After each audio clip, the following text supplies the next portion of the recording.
사실은 처음 계엄 때는 계엄이라는 말 자체를 일본 사람들 대부분 모르니까 탄핵 집회라던가 탄핵에 반대하는 집회라던가 막 그런 것들이 한국에서 많았잖아요. 특히 젊은 사람들이 많이 참여하는 것 보고 축제처럼 하는 것 보고 일본에서는 그런 게 별로 없어서 부럽기도 하고, 일본에서 참여원 선거가 있는데 투표율이 50% 정도거든요. 그 정도로 일본에서는 일단 총리를 직접 뽑을 수 없다는 것도 있고, 법을 붕괴 이후로 잃어버린 30년이라고 하잖아요. 근데 저는 거기서 벗어난 느낌은 지금까지도 없는 것 같고.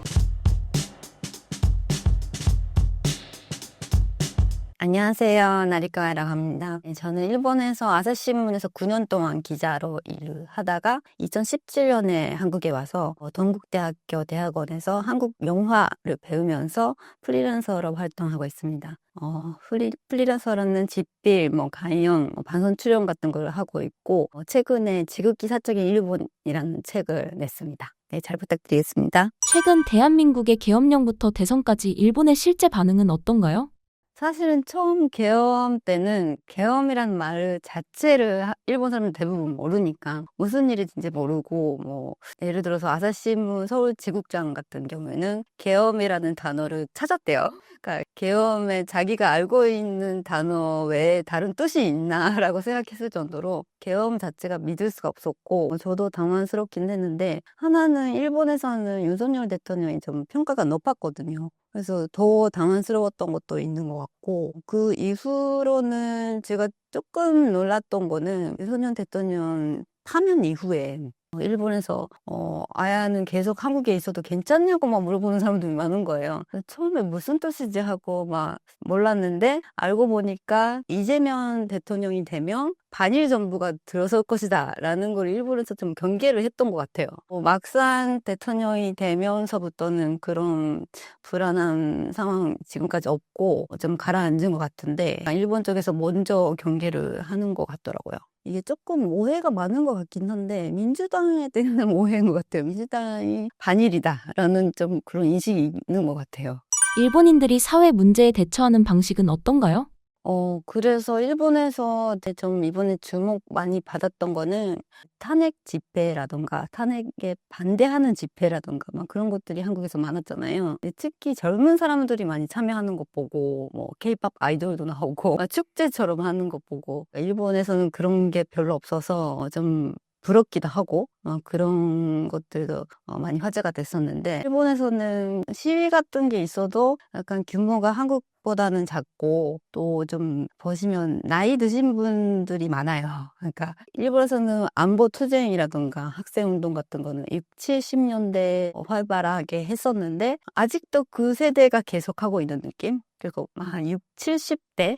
그 젊은 사람들은 그런 시위 같은 걸 별로 참여를 안 하니까, 약간 분위기가 많이 다르긴 하죠. 특히 젊은 세대가 관심이 없고, 뭔가 불만 같은 거는 있긴 있는데, 포기하는 느낌? 뭔가 얘기를 해봤자, 목소리 내봤자, 이렇게 생각하는 것 같아요.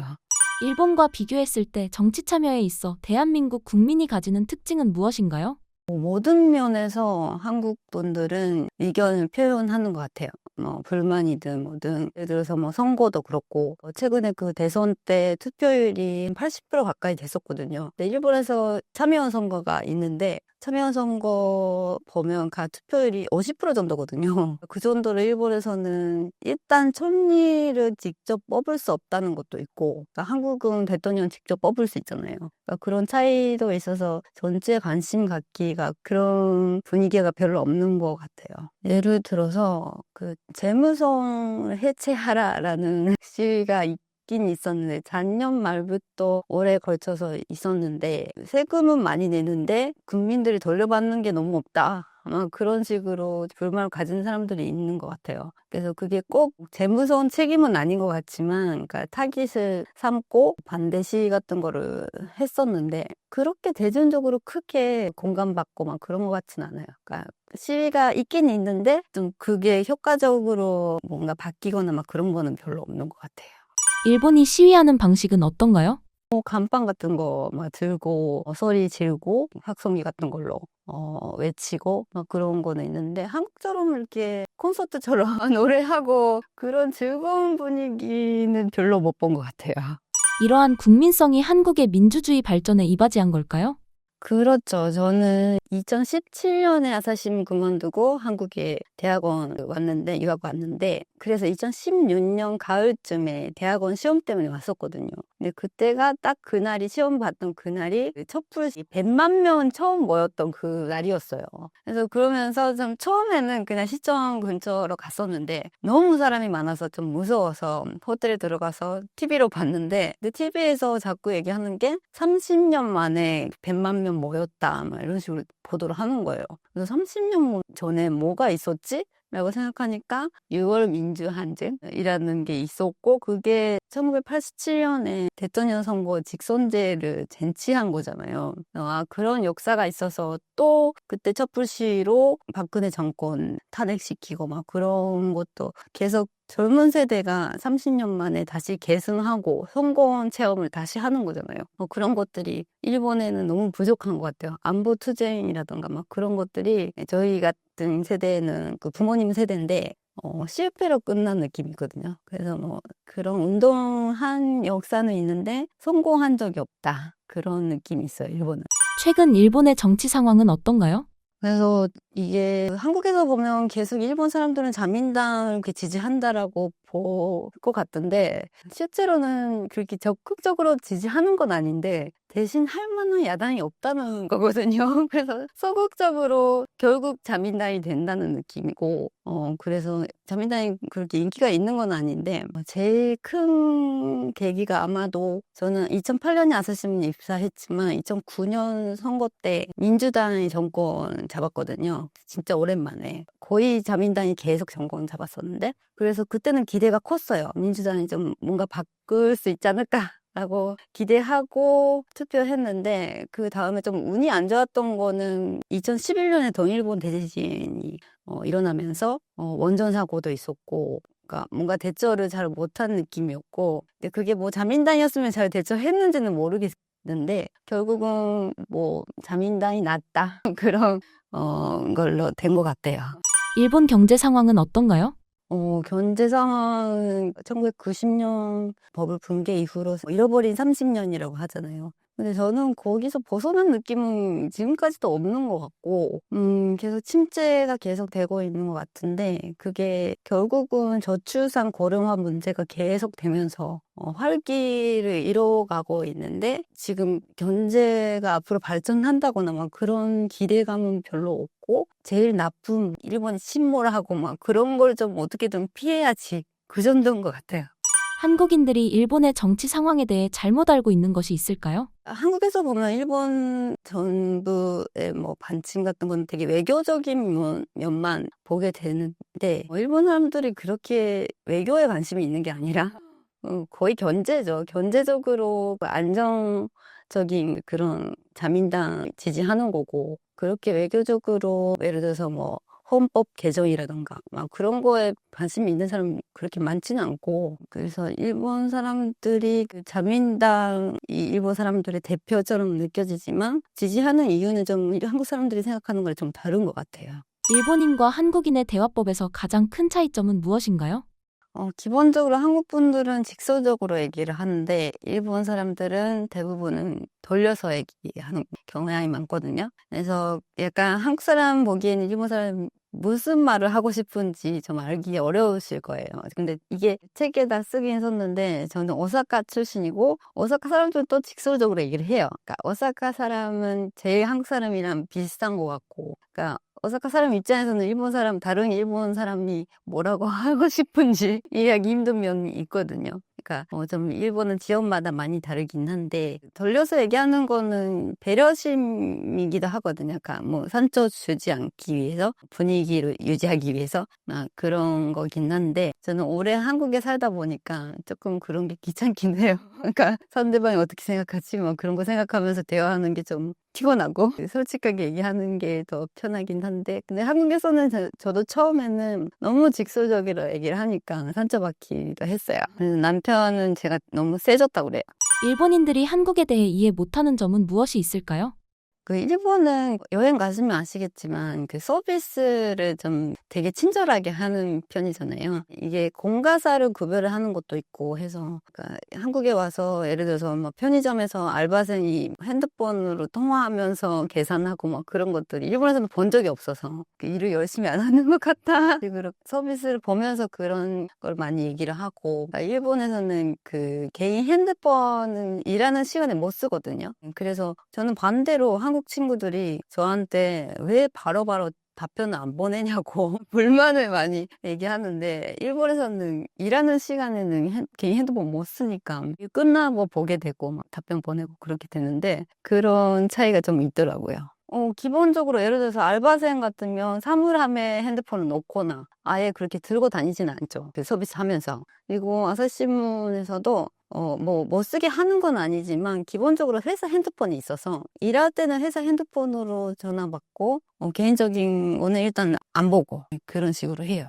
일본과 한국의 식사 문화에는 어떤 차이가 있나요?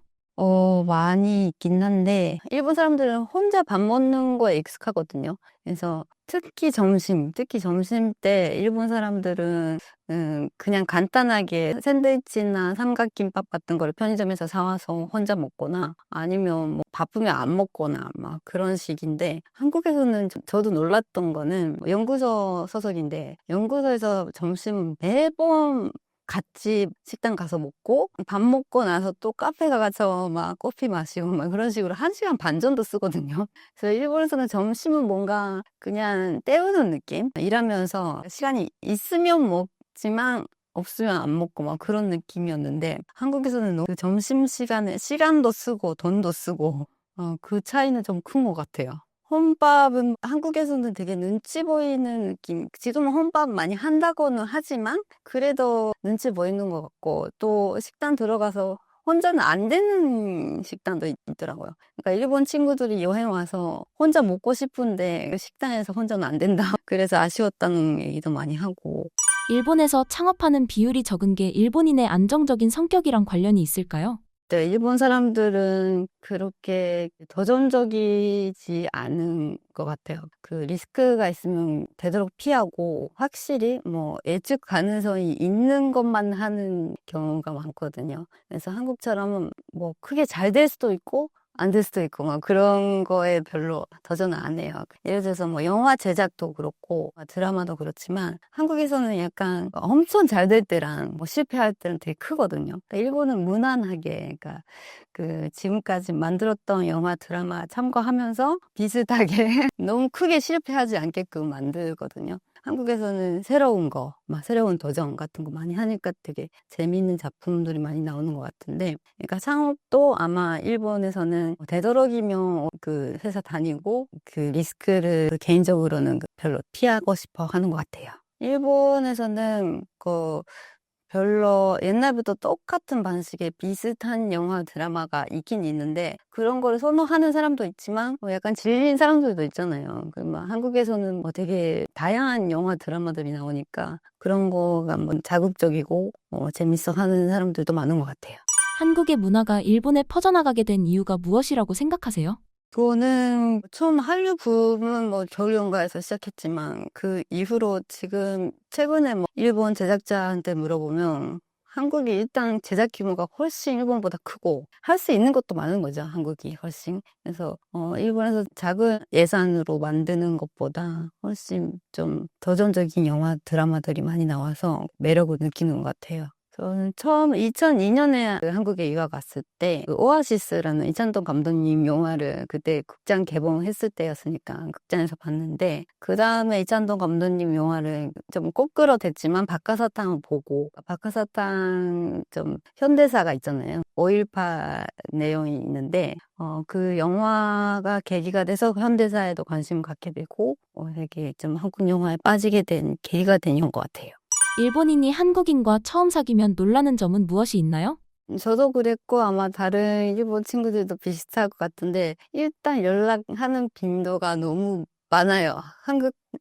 뭐 친구도 그렇지만 남자친구도 그렇고 하루 연락 안 하는 건 없잖아요. 그러니까 뭐 하루에 몇 번씩이나 막 문자, 전화하고 기본적으로 모든 거를 서로 파악하고 있어야 되는 느낌? 그러니까 지금 어디서 뭘 하고 있는지는 서로 알아야 되는 그런 것 같은데 일본에서는 좀 사귀는 사이여도 거리감이 있거든요. 선을 지키는 면이 있어서 한국에서는 좀 당황스러웠던 거는 뭔가 다 보여줘야 되는 거 뭔가 핸드폰도 뭐 예를 들어서 누가 저장돼 있는지라던가 뭐 그런 것도 뭐 어떤 메시지가 오고 막 그런 것도 다 물어보니까 알려야 되고 막 그런 것들 좀 차이가 있었던 것 같아요. 네, 저는 대학생 때 사니까 대학생 때 일주일 동안 남자친구랑 연락 안 한 적도 있고 뭔가 뭐 서로 뭐 아르바이트 때문에 바쁘거나 뭐 부활동 때문에 바쁘거나 뭔가 서로 할 일 하면서 뭐 시간 날 때 만나고 필요하면 연락하고 막 뭐 다 그렇지는 않겠지만 그랬거든요. 근데 그거를 한국 친구한테 얘기하면 그냥 이미 헤어진 거 아니냐고 일주일 연락을 안 하면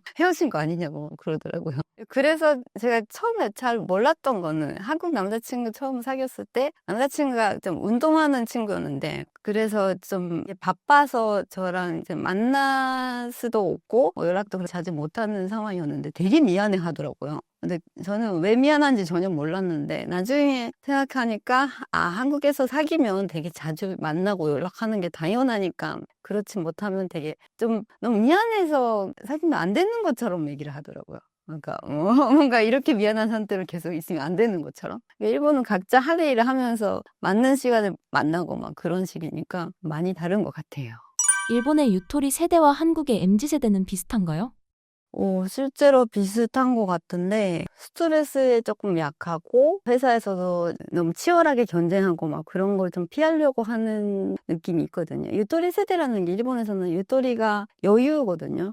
유토리 교육이라는 게 있었고 주입식 교육 말고 좀 넉넉하게 좀 키우자라는 교육 때문에 유토리 세대라는 말이 생겼는데 그래서 유토리 세대가 좀 그렇게 경쟁 피하는 느낌이 있고 최근에는 회사 그만두는 경우도 많은데 쉽게 그만두는 경우도 많은데 그 회사 그만두는 것도 자기 입으로 얘기를 못하고 회사 그만두는 걸 대행하는 회사가 있더라고요. 그러니까 일본에서는 젊은 세대는 그런 대행 회사에다가 얘기해서 퇴사하는 거를 대신 한다고 막 그러더라고요. 최근에 되게 그게 저는 몰랐는데 그런 대행 업자가 많이 생겼고 이용하는 사람도 늘어났는데 법적으로 그게 안 되는 거래네요. 그러니까 변호사가 해야 되는데 변호사가 아닌 사람이 그거를 대행하니까 법적 권리가 없는 상태로 그렇게 돼서 뭐 더는 지불했는데 회사 퇴사를 제대로 못하고 막 그런 법적 분쟁들이 많이 생겼더라고요. 그러니까 지금 좀 사회 문제가 되고 있어요.